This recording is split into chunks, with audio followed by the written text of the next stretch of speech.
Buenas tardes, le saluda su hermano en Cristo, José Abraham Cabello, encargado de multimedia en la Escuela de Predicación y Estudios Bíblicos del sur de Texas. A continuación, Diaconado, parte 2. Dios les bendiga.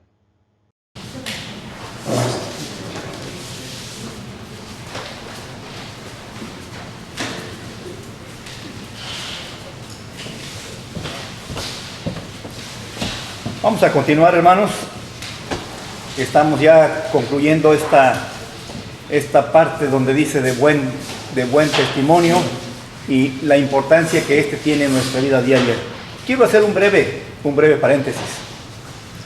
Tal vez varios de ustedes no van a ser diáconos, pero yo quiero que piensen que estas cualidades también deben de ser procuradas de alcanzar por cada uno de nosotros. El hecho de que no seamos un diácono, que no seamos un anciano de la iglesia, no nos da libertad, por decirlo de esa manera, a vivir una vida desordenada. Antes bien, es importante que nuestro testimonio sea el mejor en cualquier parte a donde usted y yo nos encontremos. Es muy importante. Recordando las palabras del apóstol Pablo cuando dice a la iglesia de Corinto que nosotros somos cartas, ¿qué? ¿Cartas qué? Leídas. Cartas leídas. Eso significa que somos una carta abierta y por lo consiguiente el testimonio va a decir mucho de nosotros, aunque no seamos diáconos, porque a veces tenemos la idea como iglesia pensar, bueno, eso es solamente para quienes, para los hermanos que están en alguna función en la iglesia. No, todos los miembros de la iglesia debemos de procurar ir buscando mejorar diferentes áreas de nuestra vida. Mencioné hace un rato que el apóstol Pablo dedica la epístola a los Efesios para hablar bastante de la iglesia, pero también habla de lo que es nuestra vida cotidiana. Cuando él empieza el capítulo 4, el apóstol Pablo dice: esto pues digo y requiero en el Señor, que ya no andéis como los otros gentiles que andan en la vanidad de su mente, teniendo el entendimiento entenebrecido, ajenos de la vida de Dios. Dice: mas vosotros no habéis aprendido así de ¿quién? De Cristo. ¿Y Cristo qué fue lo que dijo? Ejemplo os he dado para que sigáis ¿qué? Mis pisadas. ¿Y qué más grande testimonio que tenemos cada uno de nosotros que el de nuestro Señor Jesucristo? ¿No es cierto? Entonces Pablo, por eso anima a que precisamente aquellas cositas que han sido parte de nuestra vida antes de llegar a Cristo, ahora que estamos en Cristo, puedan ser transformadas. Y dice: el que no mintáis los unos a los otros, sabiendo que somos ¿qué? Pues parte del mismo cuerpo de Cristo. El que hurtaba, no hurte más, etcétera, etcétera. Ninguna palabra corrompida salga de vuestra boca. ¿Qué es eso? Simple y sencillamente un buen testimonio. Por eso es que debe de ser, no necesariamente es una exclusividad de quienes, de los que van a ser nombrados diáconos, sino que debe de ser también para nosotros un aliciente de ir mejorando cada día nuestra propia vida. Bien, ahora sí, el inciso B dice: llenos de ¿qué? Llenos del Espíritu Santo. Fue otra característica que pidieron los apóstoles, de aquellos que iban a ser esos servidores, llenos de el Espíritu Santo. Y dice que da la idea de estar cubiertos por todas partes, Es a veces un poquito difícil hablar de lo que puede ser lleno del Espíritu Santo humanamente hablando, porque el único que escudriña perfectamente bien nuestros corazones y aún lo profundo de nosotros, ¿quién es? Dios, ¿verdad? Y su Espíritu. Nosotros a veces queremos marcar que si está o no lleno del Espíritu Santo, a través de ciertas cositas o de ciertas ideas. Pero aquí la idea principal es que dice, está cubierto por todas partes, es estar totalmente bajo el dominio de ¿qué? De su dirección. Que sea el Espíritu de Dios el que dirija cada parte de nuestra vida. ¿Sí? ¿Qué hacemos nosotros cotidianamente cuando nos levantamos en la mañana? Ya tenemos una rutina, ¿no es cierto? Una rutina. Y después de algunos detalles, encaminarnos ¿a qué? Al trabajo. Mientras alguna persona pueda ir molesta, pueda ir renegando, pueda ir enojada, usted que está lleno del Espíritu Santo, ¿qué va haciendo? Va orando, va dándole gracias a Dios. Si usted se encuentra un conductor imprudente, posiblemente en ese momento pueda usted mandarle una oración rapidísima al Señor. Padre, te encargo a esta persona, va un poco desesperado, no sabemos por qué causa, pero tú encárgate de él. Porque casi siempre, ¿cuál es nuestra expresión cuando vemos que alguien viene medio manejando un poquito desafinado cerca de nosotros? ¿Cuál es nuestro pensamiento? La hermana ya lo mencionó, ¿verdad? 3 letras, mal. Sí, ponernos a pensar en que quizá lleva esa prisa y va un poquito así desaforado, o locamente hablando, posiblemente sea una emergencia, posiblemente alguien está en el hospital, a lo mejor X causa. Pero es más fácil pensar qué cosa, negativamente. Entonces, ahí está el dominio de ¿qué? Del Espíritu Santo en nuestra vida. Nos está marcando una directriz completamente diferente. Se ve, dice, en los hechos de su vida diaria. El Espíritu Santo debe de abarcar por completo a la persona. Uno de los hombres que encontramos en estos que fueron escogidos es el famoso ¿quién? Esteban. Quiero mencionar esto.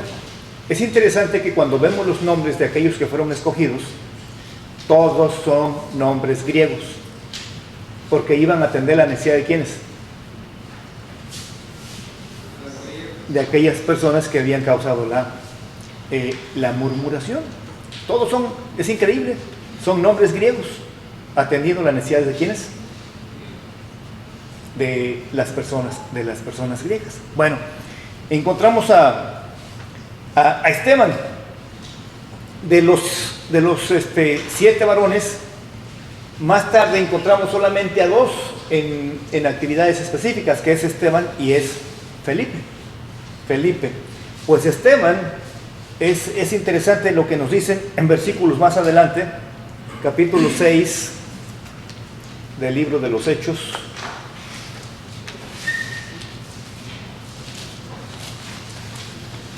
Capítulo 6, versículos 8 y versículo 10, dice la Escritura: Esteban, lleno de gracia y de poder, hacía grandes prodigios y señales entre el pueblo. Versículo 10. Pero no podían resistir a la sabiduría y al espíritu con que ¿qué? Con que hablaba. Yéndonos un poquito más adelante en el capítulo 7, versículo 55 en adelante.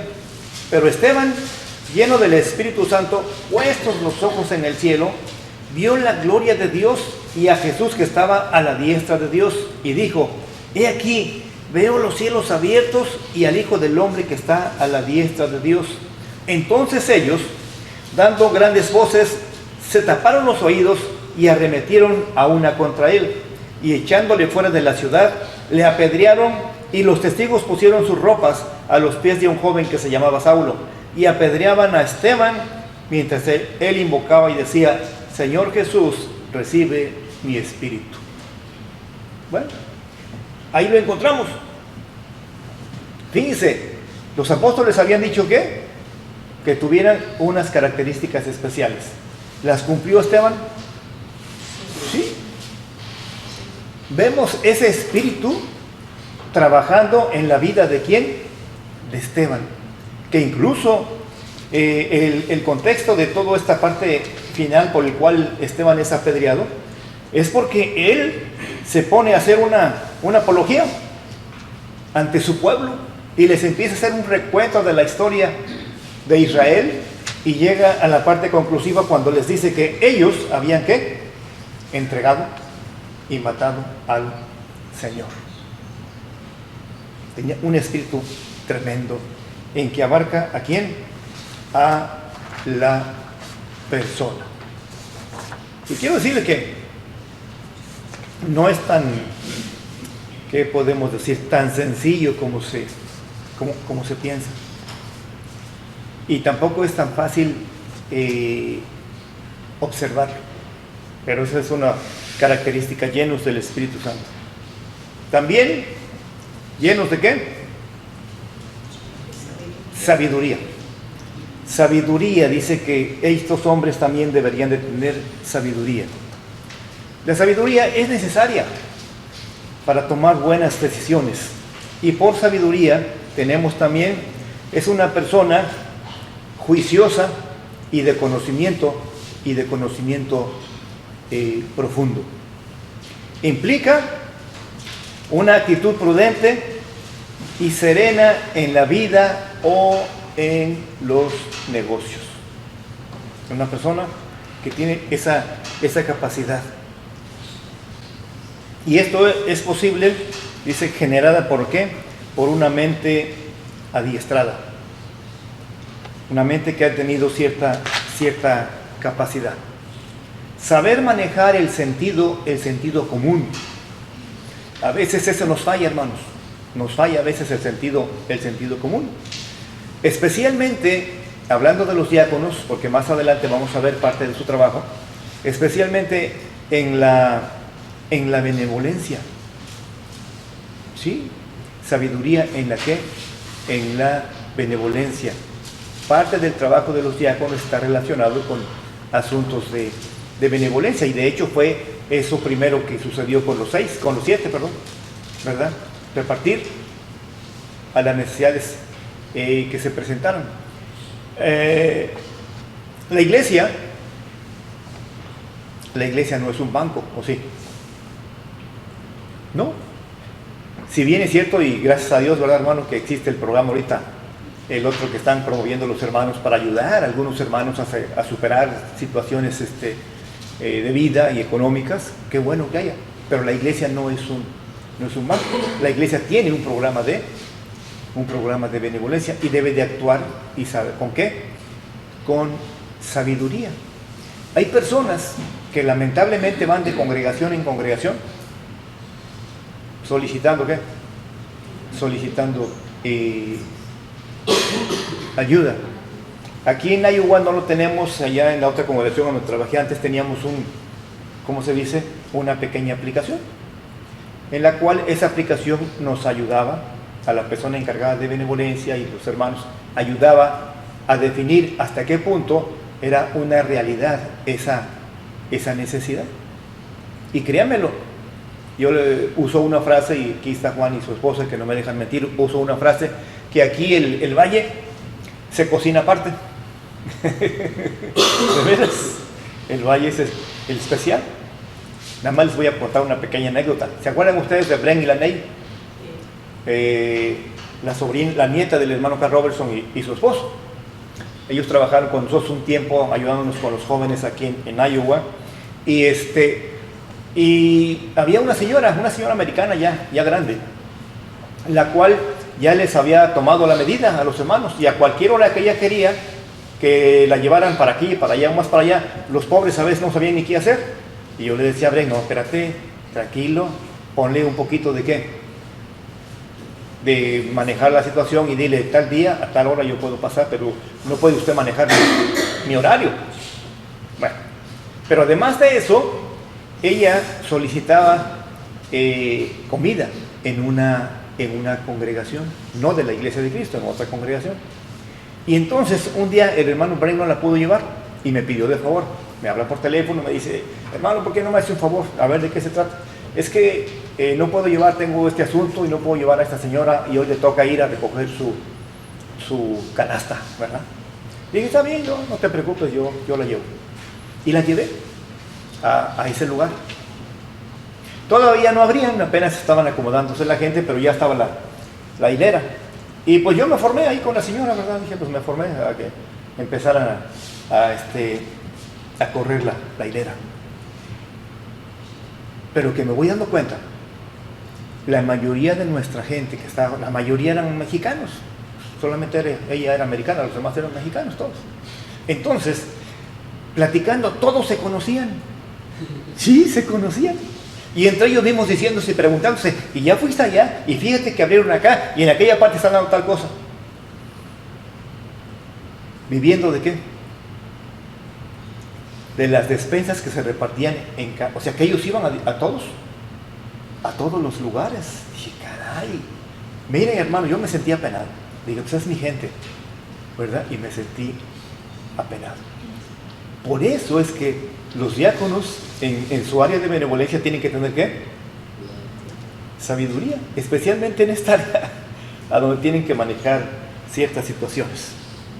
La sabiduría entonces es necesaria para tomar decisiones adecuadas en el momento en que se requieran. En ocasiones, la membresía les pide consejos a los diáconos por cierta familiaridad o relación antes de hacerlo con el predicador o con los ancianos, cuando hay ancianos. ¿Se les hizo fácil qué? Pues llegar con los hermanos diáconos. Pues ahí, en esa área, el diácono tiene que tener mucha ¿qué?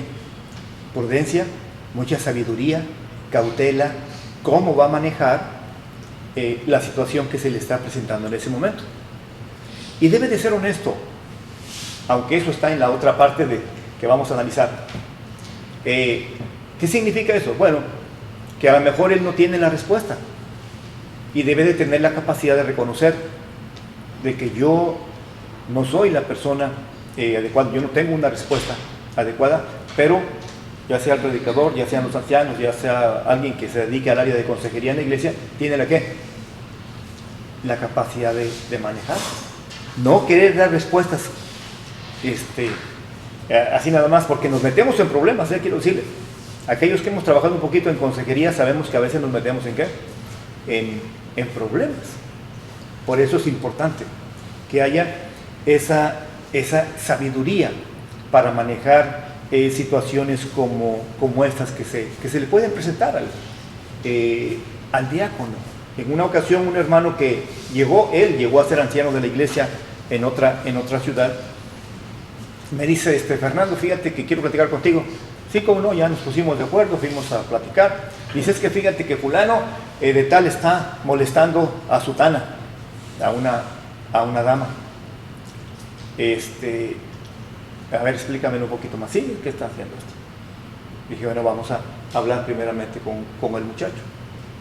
Yo no sabía, hermanos, que en Honduras la palabra molestar no significa lo mismo que para nosotros molestar. No significa lo mismo. Lo que estaba pasando ahí es que uno de nuestros jóvenes de la iglesia estaba en vías de conquista a la muchacha, y en Honduras a eso le llaman molestar, el que te está pretendiendo. Sí, el que pretenda a un joven, a una dama, allá le llaman así, me está molestando. Pero para nosotros eso es algo diferente, ¿no es cierto? Bueno, uno aprende en todas partes, uno aprende. Y ya le dije, a ver, vamos a checar a Armando, así se llama el hermano, Armando, vamos a checar esto.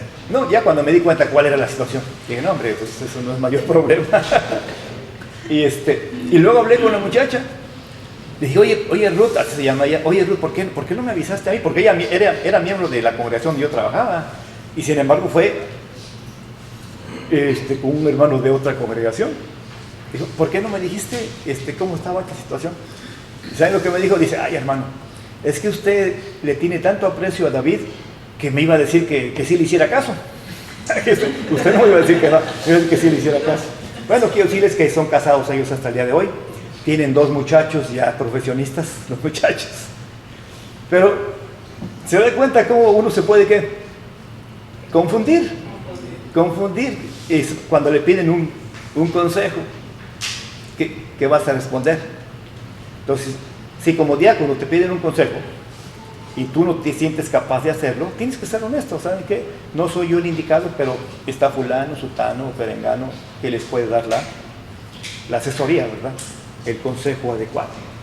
Bueno, y finalmente dice llenos de fe. Hechos capítulo 6, versículo 5, llenos de fe. Ahí estamos incluyendo valor, energía, entusiasmo y arrojo. En el material escrito dice tener una idea clara y firme en cuanto al ¿qué? Al reino de Dios. Por ende, entendemos que los que van a ser nombrados diáconos tienen un conocimiento claro de cuál es el reino de Dios. ¿Cuál es el reino de Dios? Aquí en la tierra. La iglesia. Un conocimiento claro de lo que es la iglesia. Poder defender la posición doctrinal de la iglesia. ¿Me entienden? Lleno de fe. Los diáconos, hermanos, deben de ser algo más que simplemente hombres buenos. No sé si me explico. ¿Sí? Algo más que hombres buenos, llenos de fe. No sé si aquí canten un cántico por ahí que ya se ha hecho famoso, que tiene que ver precisamente con la fe, ¿verdad? Realmente pensar más de cerca. Hombres buenos hay muchos, ¿o no? Esperamos que sí, ¿verdad? Los veo así como que, pues, quién sabe. Esperamos que sí. Haya hombres buenos. Pero en el caso del diácono, cuando está refiriendo lleno de fe, va más allá. Miren, todos conocemos lo que dice Hebreos 11:1, ¿sí o no? Es pues la fe, ¿qué? La certeza de lo que se espera, la convicción de lo que no se ve. Me encontré una traducción bien interesante sobre Hebreos 11:1 y la fe. Dice así: sometimiento irracional a un testimonio que no puede ser probado científicamente. ¿Sí? Dice, sometimiento irracional a un testimonio que no puede ser probado científicamente. ¿Eso es qué? La fe. ¿Qué quiere decir eso? ¿Qué significa irracional?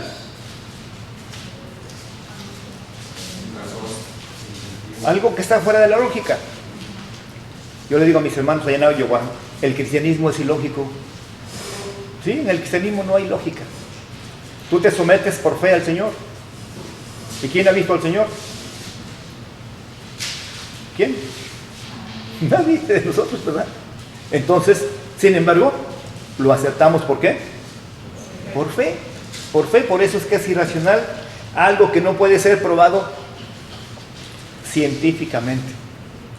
No puede ser, simplemente es un hecho y punto.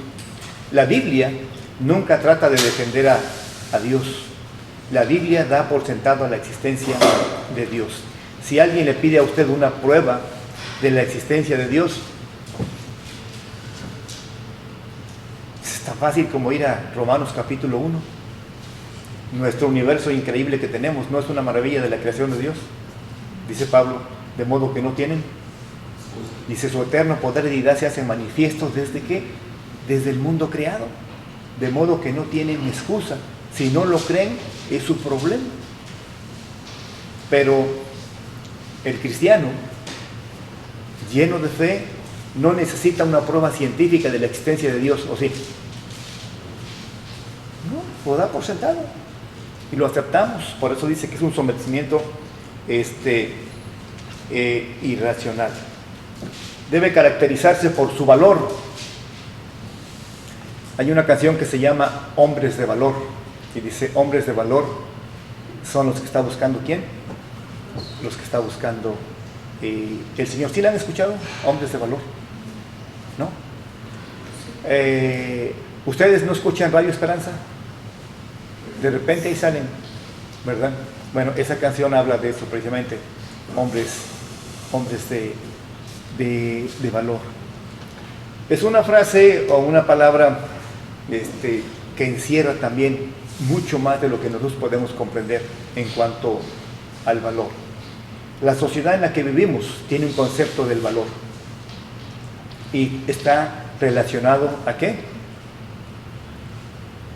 A que no le teme a las cosas, que no le teme a nadie, que yo con cualquiera me pongo y cositas por el estilo. Esa es la idea que tiene la sociedad, ¿verdad que sí? Es más, hasta hay una canción por ahí que dice, dicen que los hombres no qué. Pues, ¿por qué? Porque se supone que él tiene tanto valor, tanta agresividad que no lo intimidan y no lo hacen llorar, aunque eso no es cierto. Los hombres también lloran. Okay.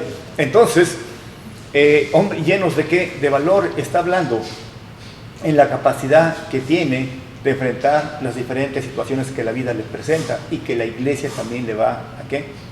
A presentar. Energía. ¿Qué es la energía?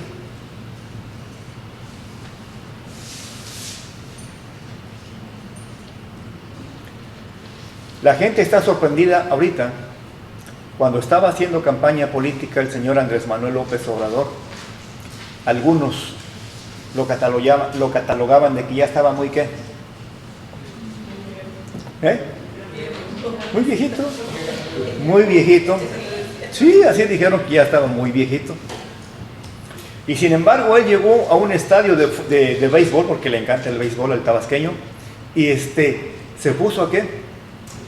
Agarró el bat y se puso ahí, y dice, todavía estoy, y da el número. Yo no entiendo mucho de béisbol, ¿verdad? Pero los entendedores bien entendieron esa frase cuando dijo, ya dijo su número en cuál capacidad estaba.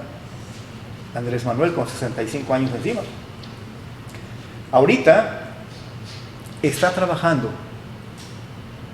más de 12 horas diarias, aparte de la rutina de los viajes, conferencias, etcétera, etcétera.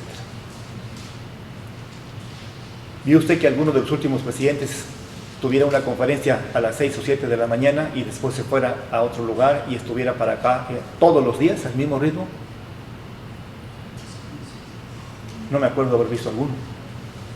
Bueno, cuando decían que él ya no tenía la capacidad, y sé una cosa, cuando estoy hablando del valor conectado con la energía, él se enfrentó a fraudes electorales, se enfrentó a críticas, se enfrentó a muchas cosas, pero nunca perdió la capacidad, y lo que nadie había hecho en el pasado, en 5 años formó un partido político que ahora es el que tiene la mayoría en el Senado y que está como presidente. ¿Quién había hecho eso en solamente 5 años? Ninguno. Y está trabajando, y yo solamente, usted y yo tenemos que pedirle a Dios que le dé sabiduría, ¿verdad? Y que le dé suficiente para lo que nuestro país necesita. Bueno, valor, porque ya me imagino cuántos no querrán cortarle la cabeza. ¿Verdad? Pues ahorita en lugares en Guerrero están puro matazón y les dio algo, él en lugar de decir, dijo, cálmense y que hay que, una cosa sin coraje, sin nada, hay que dejarlos. Y todos los mexicanos dijeron, ¿cómo? Hay que poner la orden de que están estas personas matando mucha gente. Agarraron 50 personas y las se veía cuando los estaban matando a puro golpes y balazos y puntapiés y todo eso, los narcos. Y esto no está empezando. Sí, apenas está empezando. Bueno, energía. La energía es la capacidad extra que te da el Señor.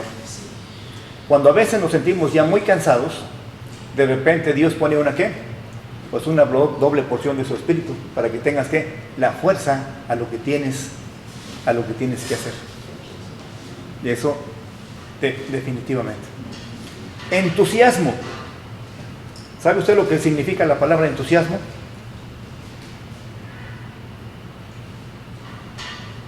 La palabra entusiasmo significa Dios dentro de mí. Eso es lo que significa. Dios dentro de mí. Una persona entusiasta es aquella persona que va y va y va hacia adelante en lo que tiene que hacer. Había un autor, Norman Vincent Peale, que escribió unos libros sobre el pensamiento positivo. A algunos les gustaron, a otros no. Dice Pablo, escudriñalo todo, retener ¿qué? Lo bueno, y lo que no, pues hazlo a un ladito. Pero este hombre ya tenía alrededor de 85 años y decía que caminaba 5 kilómetros todos los días dentro de su rutina de mantener su cuerpo adecuadamente. Entusiasmo, Dios dentro de mí, y también arrojo o agresividad. Cuando usted lee el capítulo 11 de Hebreos, ¿de quiénes habla? Hebreos 11, ¿de quiénes habla?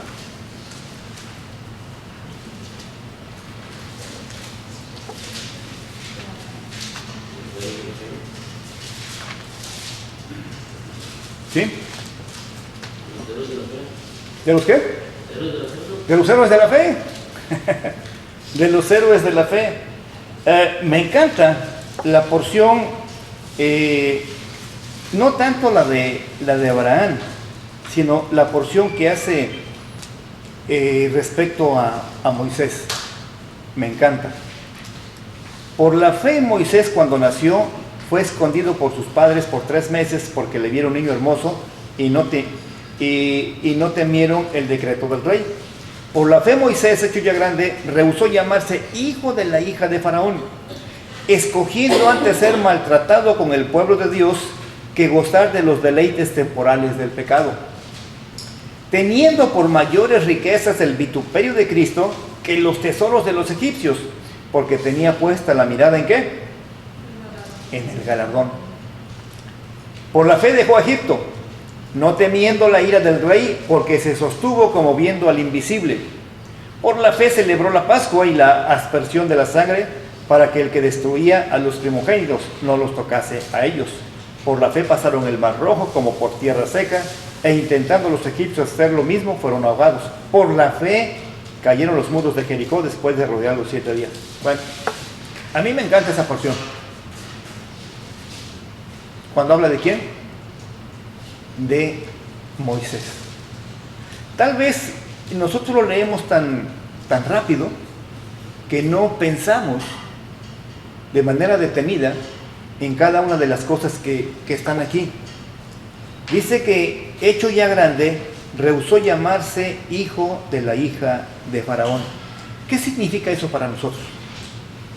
Rehusó llamarse hijo de la hija de Faraón. ¿Qué estaba implícito? No sé si un sentir importante. Bueno, más o menos. Quiero decirle que Moisés pudo haber llegado a ser faraón en Egipto. ¿Se imagina? En aquel tiempo Egipto era un reino de qué calidad, hermano José. Poderosísimo. Egipto era poderosísimo en aquel tiempo. Y siendo él el hijo de la hija de Faraón, pudo llegar a ser ¿qué? Pudo llegar a ser faraón en Egipto, tener todo él, todo el poder, todo el control que en su tiempo tenían los faraones. Eran tan grandes los faraones en aquella época que todavía hoy, siglo XXI, siguen yendo caravanas de arqueólogos a estudiar todavía las tumbas de ¿quiénes? De los faraones egipcios, hasta el día de hoy. Entonces, él dijo que lo desechó, escogiendo antes ser maltratado con el pueblo de Dios que gozar de los deleites temporales del pecado. Hermanos, cuando el hermano José dijo hace rato aquí unas palabras, yo me acordé de un material que tengo, que habla precisamente, no lo tengo aquí en este material de ustedes, que habla de el fracaso de los diáconos, así tiene como título. Pero el hermano dijo, tuvimos diáconos y de repente ya no qué, ya no funcionó, por X o cuáles detalles, los que hayan sido. A veces, algunos diáconos han sido atrapados por los deleites temporales. Sí. Llámese, y más adelante vamos a ver lo que Pablo especifica a Timoteo cuando habla del dinero, pero muchos han caído en ¿qué? En la situación de que ya no tienen tiempo para servir a la iglesia porque vino, entre comillas, la oportunidad de poder ganar más ¿qué? Más dinero, y se olvidaron de su servicio a la iglesia. Ese es uno.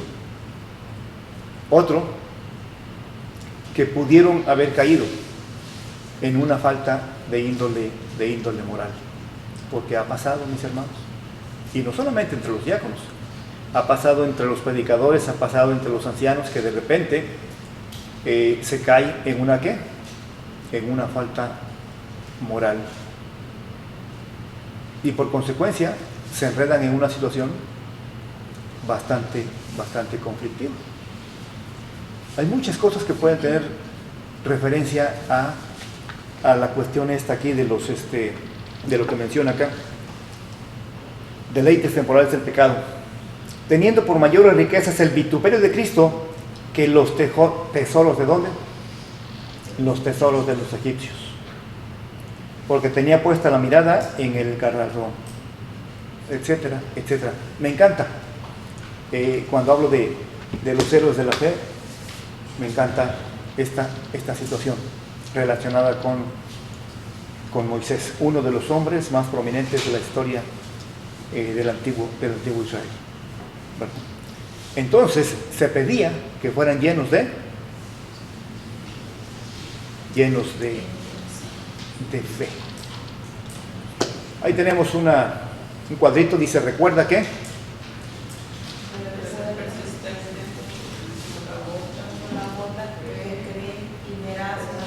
y verás la gloria de Dios. Para todo trabajo, hermanos, se requiere persistencia. Para cualquier trabajo se requiere persistencia. Mi esposa y yo estábamos esta mañana cuando el hermano me llamó, que le dije yo que estaba manejando, ¿se acuerda? Llegamos a un lugar, estuvimos platicando con un predicador y con su esposa. Este muchacho, el día que hablé con él ayer y le mencioné que iba a estar por allá, él me dijo que sí, que posiblemente sí iba a estar a la hora en que yo le estaba mencionando, porque tenía que ir al médico. Cuando él me dijo que tenía que ir al médico, yo pensé que era pues la medicina general o cuestiones así, ¿verdad? Ya estando platicando, no era así. Él tuvo que estar en una consulta con un médico psiquiatra. El médico le dijo, no necesitas ningún medicamento, y yo le dije, gracias a Dios, y además no tomes nada. Esa fue mi recomendación, porque la medicina psiquiátrica lo que hace es mantener a la persona así como fuera de su realidad.